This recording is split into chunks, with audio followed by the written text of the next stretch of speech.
Laura Milena Salvador Guzmán, soy estudiante de séptimo semestre de la Corporación Universitaria Iberoamericana.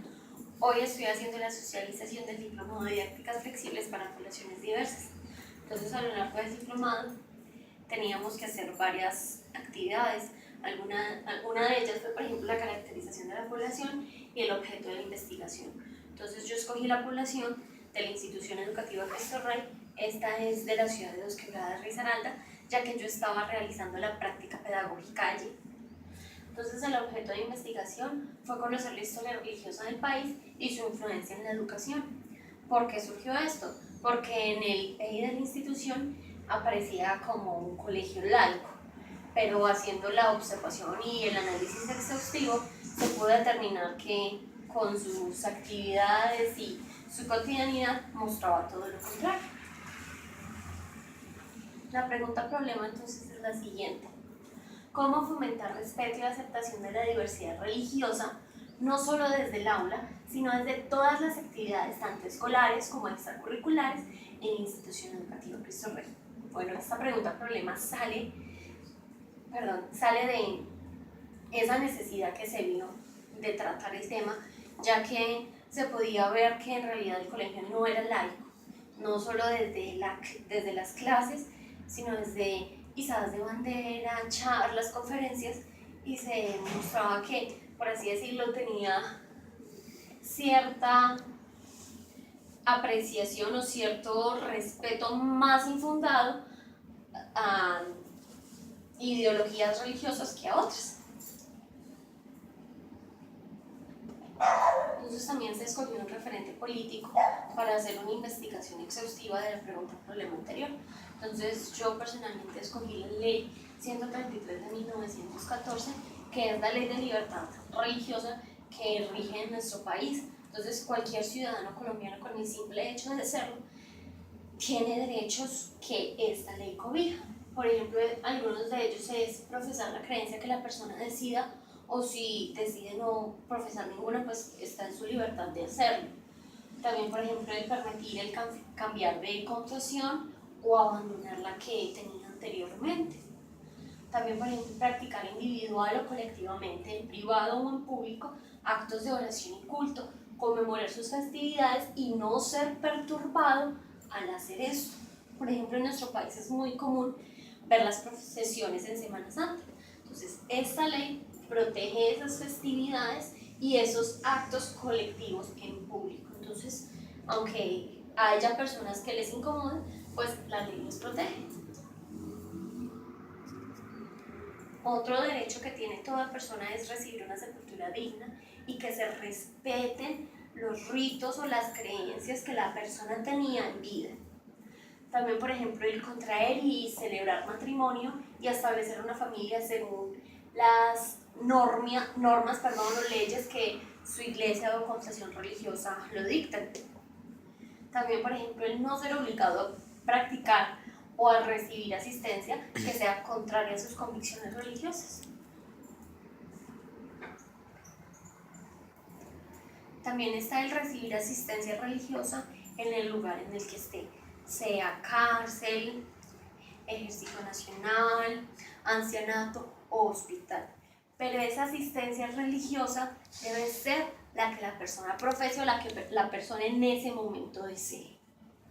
También, por ejemplo, está la libertad o el derecho a recibir e impartir enseñanza e información religiosa. Esto nos demuestra que aunque hay algunas iglesias que hacen este método de enseñanza, la ley las protege.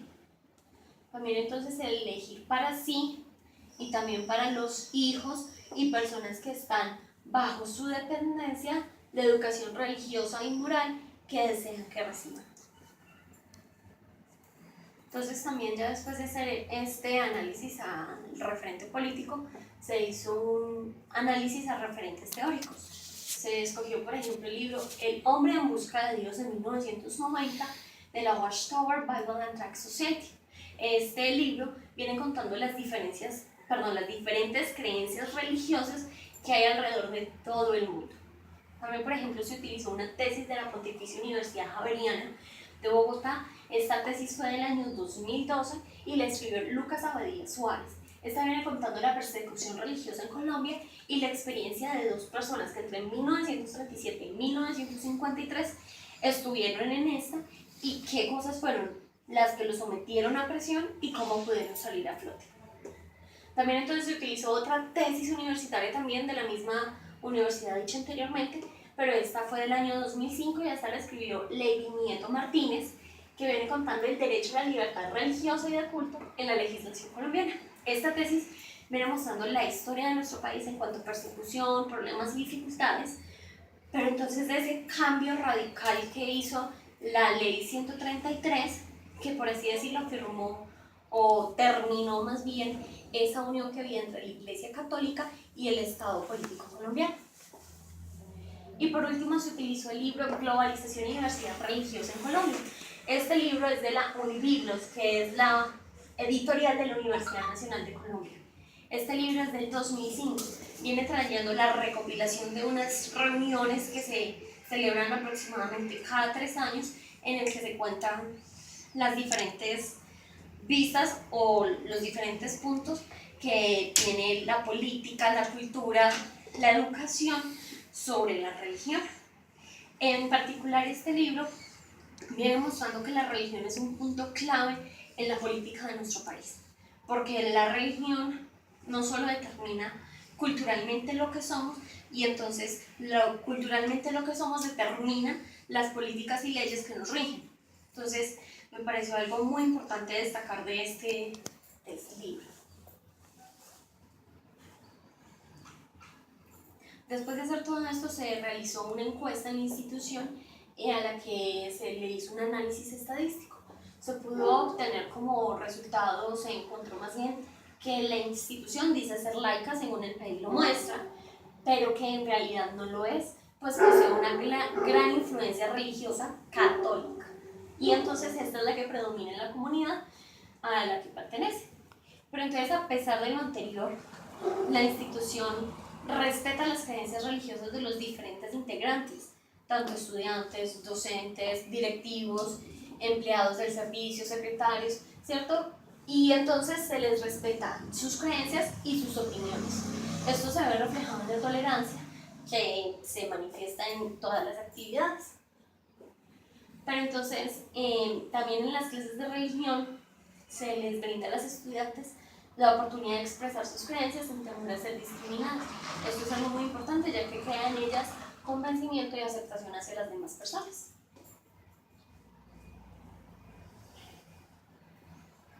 Se llegaron a ciertas conclusiones o algunos resultados.